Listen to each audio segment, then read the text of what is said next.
The 2017 class is starting to shape up. We're not there yet because we're going to lose 3 seniors and 4 or 5 guys from this team. We're going to have to really still round this class out. But the start of it, Nick Richards, P.J. Washington, Quade Green, Shay Alexander. Wow. I'm feeling very comfortable that I can now worry about coaching that team on the floor, knowing that we need to sign another couple guys. Nick Richards is 7 foot tall, long arms, runner, blocker, defender, offensive player with a jump hook, shoots free throws, building, and again, he's like in that line of our big guys that come in with the Carl and the Anthonys and all those guys that came in that had to say, okay, I have to establish who I am.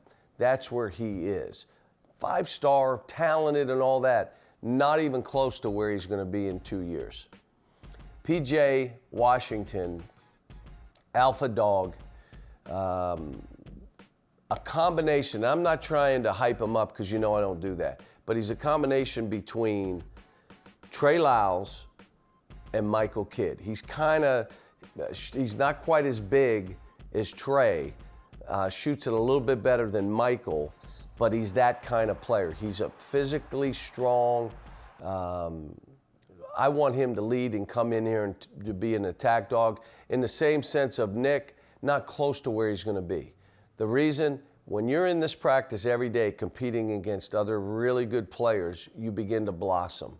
He can shoot it. You can throw it ahead in the break to him. He can bully a player that's not big enough to guard him. Outstanding player. Quade Green, a winner.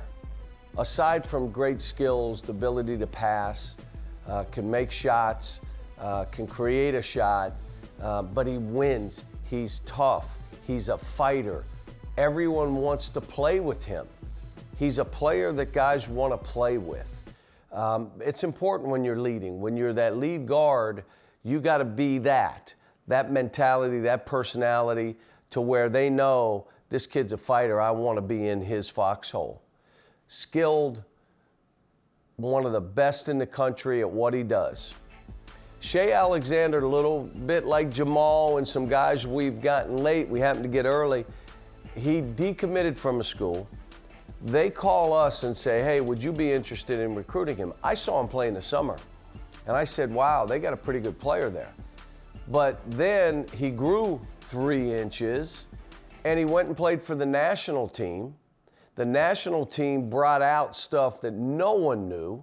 And all of a sudden, you got a 5-star guard that's 6'5", 6'6", can make plays, can get in the lane. He can get in the lane like Isaiah Briscoe. Like, he gets in the lane. Can guard, can deflect balls. I mean, I look at that and say, we're beginning to shape our backcourt. You got this basis of 4 guys. I'm happy. Still need a couple more. When you lose 7, 8 guys, you can't replace them with 4. You got to replace them with at least 6. So that's where we're looking to go. I'm excited about the beginning of this. I'm excited about these kids. And let me say this about each one of them. Just like the guys we have on this team, great kids. Great kids. They're sharers. They're going to be servant leaders here to each other. They're going to be great teammates. They understand. They came here because they want to be the best version of themselves. You think about it. None of these players are like one or the other. They're all different. Just be the best version of themselves. Come here, get better. Let's do this.